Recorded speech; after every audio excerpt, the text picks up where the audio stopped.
আশরাফুল সুমন স্মৃতি পরিষদ এবং রাঘবপুরের পক্ষ থেকে আন্তরিক শুভেচ্ছা ও অভিনন্দন জানাই। তাদের সাথে ব্যস্ততার মাঝে তারা সময় করে আমাদের অনুষ্ঠানে এসে আমাদের অনুষ্ঠানকে অলঙ্করিত করেছেন, আমাদের মঞ্চকে অলঙ্করিত করেছেন। আজকে শ্রদ্ধা করে স্মরণ করছি সেই সকল বীর শহীদদের যাদের আত্মত্যাগে অর্জিত এই স্বাধীনতা, যাদের রক্তের প্রতিদানে আমরা পেয়েছি বিজয়। সেই সকল সংগ্রাম হারা মায়েদের স্মরণ করছি যাদের সংগ্রামের বিনিময়ে অর্জিত হয়েছিল এই স্বাধীনতা।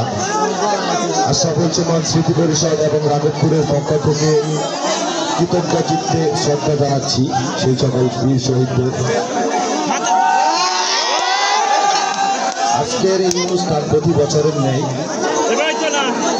আমরা আমাদের আশরাফুল সুমন স্মৃতি পরিষদের পক্ষ থেকে প্রত্যেক বছরই এই দিবসটি পালন করে থাকি। এই দিন থেকে নানা রকম ধারাবাহিকতায় আজকে আমাদের সারাদিন প্রতি আশরাফুল সুমন স্মৃতি পরিষদের খেলোয়াড়দের উদ্দেশ্যে বলছি, আশরাফুল সুমন স্মৃতি পরিষদের খেলোয়াড়দের উদ্দেশ্যে বলছি, অতি দ্রুত মাঠে প্রবেশ করুন।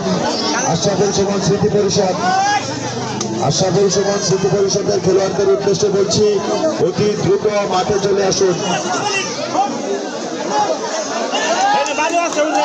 আমাদের মাঝে উপস্থিত আছেন আমাদের ইউনিয়নের সাবেক চেয়ারম্যান জনাব আব্দুল হক মন্ডল মহোদয়। আমাদের মাঝে উপস্থিত আছেন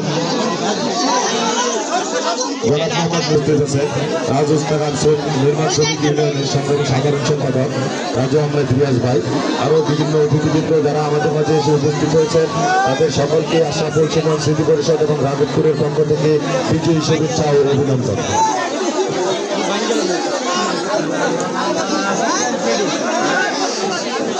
আমাদের মাঝে এসে উপস্থিত হয়েছেন, আমাদের মাঝে আরো উপস্থিত হয়েছেন আমাদের এলাকার ক্রীড়া সংগঠক জনাব মোহাম্মদ কামরুল হাসান ভাই। আমাদের মাঝে উপস্থিত হয়েছেন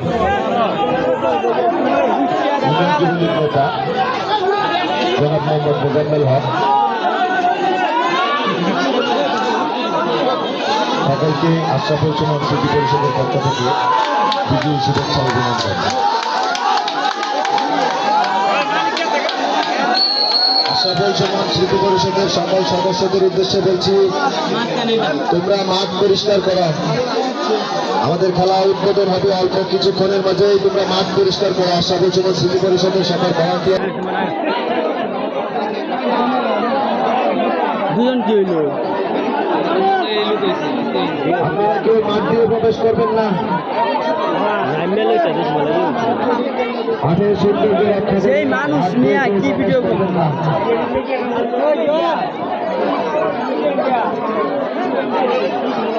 আমি রবিকুল ভাইয়ের উদ্দেশ্যে বলছি, রবিকুল ভাই দ্রুত বালিশ খেলার আয়োজন করেন।